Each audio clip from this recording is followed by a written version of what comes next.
Um dos resultados mais famosos e conhecidos da matemática é, sem dúvidas, o Teorema de Pitágoras. Ele diz que, em um triângulo retângulo, a medida da hipotenusa elevada ao quadrado é igual à soma das medidas dos catetos elevadas ao quadrado também. Isso é válido para qualquer triângulo retângulo ou só para alguns? É Teorema de Pitágoras ou seria Pitágoras do Teorema?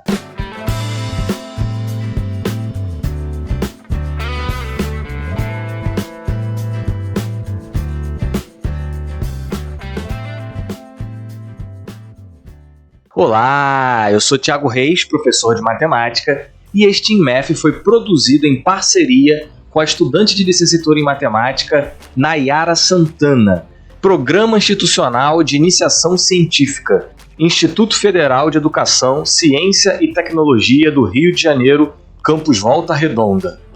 Hoje a gente vai falar sobre um teorema que não foi descoberto nem demonstrado por Pitágoras.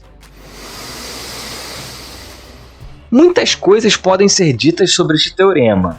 A gente poderia mostrar um pouco das suas aplicações, a gente podia fazer algumas das suas diferentes demonstrações, falar das suas generalizações. Bem, não faltam aí assuntos para outros InMaths, que bom, né?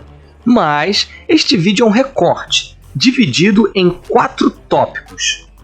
Falaremos brevemente do nome do teorema, da demonstração devida a Euclides, do teorema em outras geometrias e de sua relação com o último teorema de Fermat. Howard Ives nos conta em seu livro que, embora não existam evidências de que os egípcios antigos conheciam o teorema de forma geral, eles conheciam as medidas de alguns casos particulares de triângulos retângulos.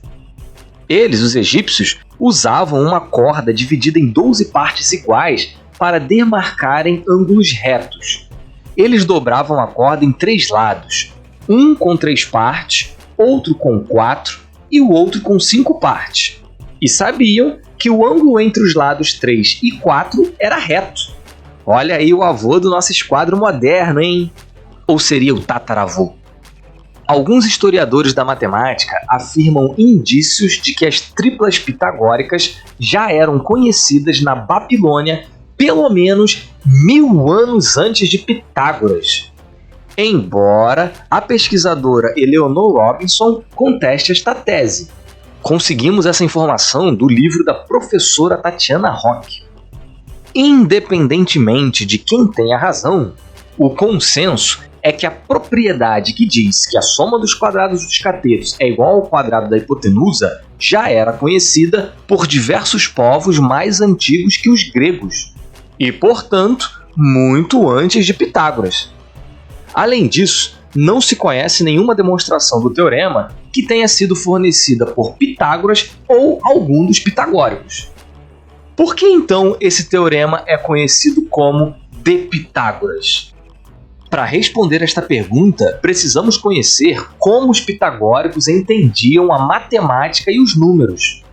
A professora Tatiana conta que, para os pitagóricos, os números eram elementos figurados. Eles representavam as formas de se organizar objetos concretos, como, por exemplo, pedrinhas. Os números triangulares são os que chamamos hoje de 1, 3, 6, 10, 15, 21 e aí por diante. Os números quadrados são os 1, 4, 9, 16, 25 e aí vai. Tem também os números pentagonais e assim por diante. A partir dessas representações por figuras, os pitagóricos percebiam propriedades aritméticas entre os números. Por exemplo, todo número quadrado é a soma de 2 números triangulares sucessivos. Outro exemplo é que é possível passar de um número quadrado ao número quadrado seguinte, adicionando-se a sequência dos números ímpares. O quadrado 1 adicionado do ímpar 3 dá o quadrado 4. O quadrado 4 adicionado do ímpar 5 dá o quadrado 9. O quadrado 9 adicionado do ímpar 7 dá o quadrado 16. O quadrado 16 adicionado do ímpar 9 dá o quadrado 25. Opa! Note que este último número ímpar adicionado, o 9, é também um quadrado. Hoje representamos por 16 mais 9 igual a 25. Ou, 4 ao quadrado mais 3 ao quadrado igual a 5 ao quadrado, que nos dá a tripla 3, 4, 5. Esses seriam os procedimentos aritméticos usados para se obter as triplas pitagóricas. Assim, a fórmula de Pitágoras não vinha de triângulos, mas de procedimentos aritméticos. Como diz a professora Tatiana, o estudioso de cultura grega antiga, Walter Burkert, afirma que o teorema era um resultado mais aritmético que geométrico.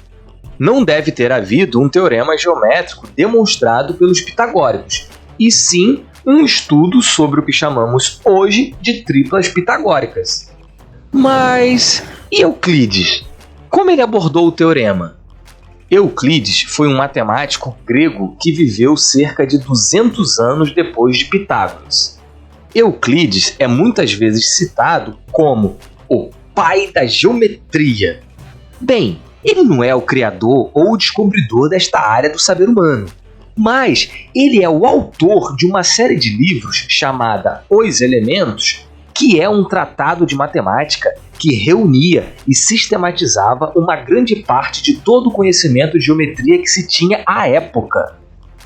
A demonstração do teorema encontrada nos Elementos de Euclides utiliza resultados que não eram conhecidos na época da escola pitagórica. Euclides não chamava o teorema de Teorema de Pitágoras, nem o atribui a Pitágoras ou a outra pessoa.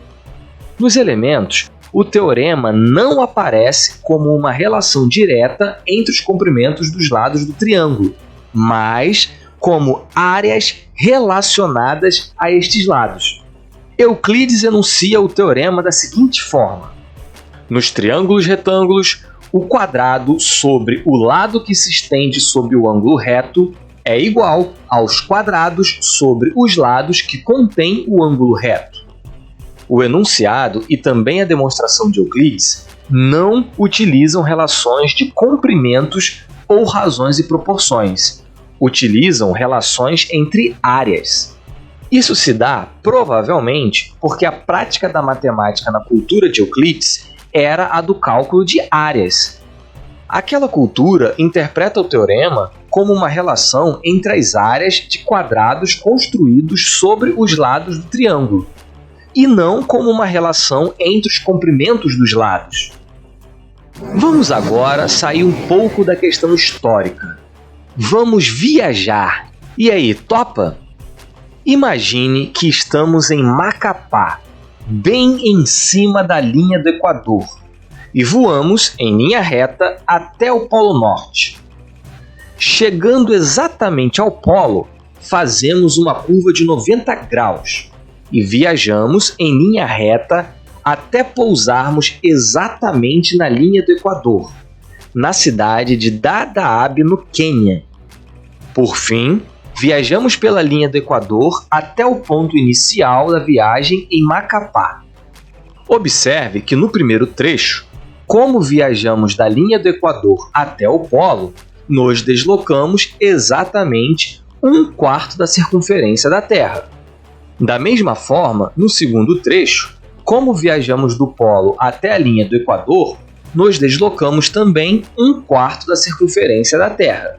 E, como a curva no polo foi de 90 graus, 1/4 de 360, no último trecho, viajamos também 1/4 da circunferência da Terra. Ou seja, os 3 trechos foram de comprimentos iguais. Note que o triângulo é retângulo no polo, uma vez que nossa curva foi de 90 graus.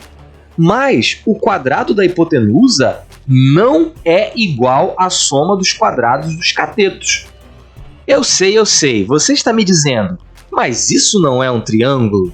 Bem, é verdade. não é um triângulo na geometria euclidiana, mas é um triângulo na geometria esférica. Geometria euclidiana? Geometria esférica? Pois é, a geometria que estamos acostumados é chamada de geometria euclidiana, em referência a Euclides. Mas acredite ou não, existem outras geometrias onde os planos e as retas não são como as que nós estamos acostumados. Infelizmente, ou melhor, felizmente, não dá tempo de falarmos dessas outras geometrias neste vídeo. Felizmente, porque aí já temos temas para os próximos INEFs. Mas aqui vai um adiantamento. Na geometria esférica, a relação entre a hipotenusa A e os catetos B e C de um triângulo retângulo é cosseno de A sobre R igual a cosseno de B sobre R vezes cosseno de C sobre R, onde R é o raio da esfera, quando o triângulo está sob condições adequadas.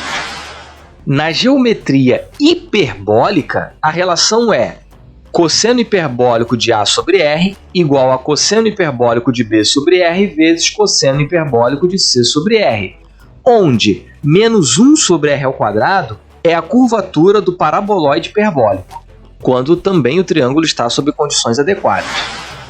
Essas seriam as versões esférica e hiperbólica do Teorema de Pitágoras. Se você quiser, podemos fazer um INEF sobre geometrias não euclidianas. Antes de terminar, ainda podemos comentar que o teorema tem relação com uma das histórias mais empolgantes da matemática. Bem, não sei quanto a você, mas eu me empolgo muito com essa história. A fórmula que vem do Teorema de Pitágoras é A elevado a 2 igual a B elevado a 2 mais C elevado a 2. Como sabemos, essa equação possui várias soluções inteiras, isto é, existem várias ternas de números inteiros A, B e C que satisfazem A ao quadrado igual a B ao quadrado mais C ao quadrado. Mas e se mudarmos o expoente? Como ficam as soluções da equação? Bem, para expoente 1, não há o que discutir. Facilmente geramos todas as soluções. Mas e para expoente 3? Você consegue pensar em alguma solução? E expoente 4? E 5? Pierre de Fermat, que foi um matemático não profissional e viveu no século XVII, afirmou que não existe solução inteira para a equação quando n é maior do que 2. O danadinho do Fermat ainda escreveu que ele tinha uma demonstração para este fato, mas que ela era demasiadamente grande para caber no espaço que ele estava escrevendo.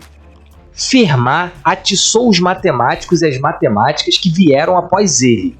Grandes nomes trabalharam em cima do teorema, mas não proveram uma demonstração, nem que ela era verdadeira, nem que era falsa. A questão ficou em aberto durante mais de 300 anos. Eu disse 300 anos!